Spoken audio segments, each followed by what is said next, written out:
Good night show में सुनो कहानी। एक बार की बात है, एक चंपा नाम की लोमड़ी थी। घूमते घामते चंपा लोमड़ी एक दिन एक जंगल में पहुंची। वहां पर उसकी जान पहचान का कोई नहीं था। उसे नए दोस्त बनाने थे, तो वो इधर उधर देखने लगी। तभी उसकी नजर एक घोड़े पर गई। वो उस घोड़े के पास गई और बोली, और भाई घोड़े दादा, क्या हाल चाल है? मेरा नाम चंपा है, क्या तुम मुझसे दोस्ती करोगे? घोड़े को तो बहुत खुशी हुई। उसने तुरंत दोस्ती के लिए अपना हाथ चंपा के आगे निकाल दिया। लोमड़ी और घोड़े ने आपस में दोस्ती कर ली।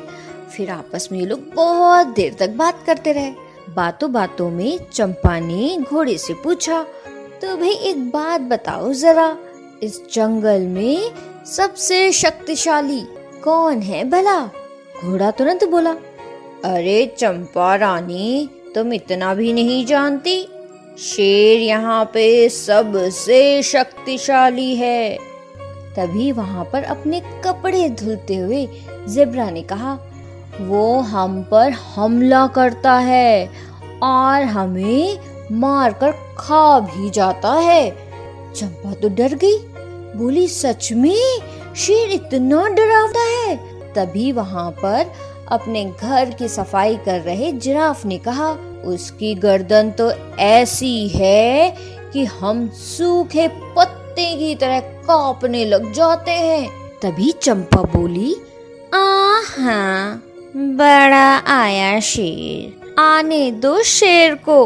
तुम सब भी देख लेना कि कैसे वो शेर चंपा से डर के भाग जाता है। चंपा ने तो अपने बड़बोलेपन की वजह से ये सारी बातें बोल दी, लेकिन वो तो अंदर से जानती थी कि अगर सच में शेर आ गया तो वो नहीं बच पाएगी।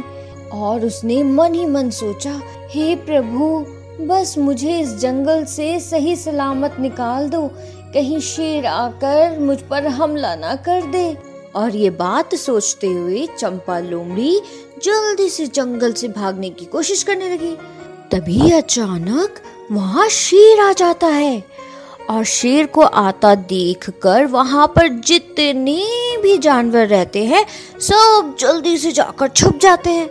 मगर चंपा तो वहीं खड़ी रह जाती है, क्योंकि उसने अपने बारे में इतना बोला जो था। जब शेर चंपा के पास पहुंचता है तो चंपा डर से कांपने लगती है और वो धीरे से शेर के पास जाकर बोलती है, शेर महाराज, आप मुझे छोड़ दो, मैं आपके लिए बहुत ही स्वादिष्ट भोजन का इंतजाम करूंगी।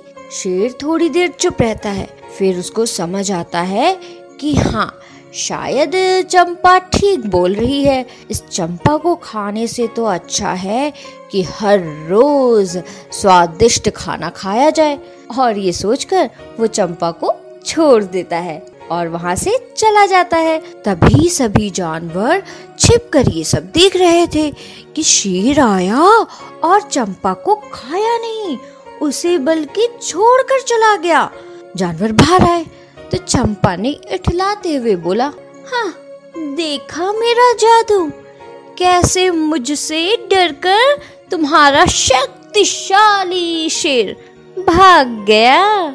सभी जानवर एक साथ बोलते हैं, हाँ चंपा, तुम तो बहुत शक्तिशाली हो, तुम्हें तो शेर से भी ज्यादा ताकत है, तभी तो वो तुमसे डरकर चला गया।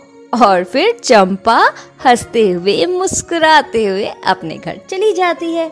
अगले दिन सारे जानवर नदी पर कपड़ा धो रहे थे, चंपा भी वहीं पर थी। तभी अचानक वहां पर शेर आ जाता है। फिर से सारे जानवर जैसे ही शेर को देखते हैं बहुत तेजी से भाग जाते हैं। फिर वहां पर चंपा रहती है और शेर आकर चंपा से कहता है, क्यों भाई चंपा, तुमने तो बोला था कि तुम हर रोज मेरे लिए स्वादिष्ट खाना लाओगी, क्यों नहीं लाई कल रात? चंपा बोली, अरे शेर महाराज, मुझसे गलती हो गई। मैं अभी जाती हूँ और आपके लिए कुछ इंतजाम करके लाती हूँ। शेर बोला, नहीं, अब तुम्हें कहीं जाने की जरूरत नहीं, क्योंकि मैंने कल रात से खाना नहीं खाया है, इसलिए सबसे पहले मैं तुम्हें ही खाऊंगा। और फिर शेर चंपा लोमड़ी को पकड़ लेता है और पेड़ के पीछे छिपे सारे जानवर ये सब देख लेते हैं और उन्हें चंपा का झूठ भी समझ आ जाता है। तो बच्चों, इस कहानी से हमें ये सीख मिलती है कि हमें कभी भी दिखावा नहीं करना चाहिए, वरना एक दिन यही दिखावा हम सब के लिए मुसीबत भी बन जाता है, समझे? अगर आपको ये कहानी पसंद आई हो तो फिर लाइक, शेयर और सब्सक्राइब जरूर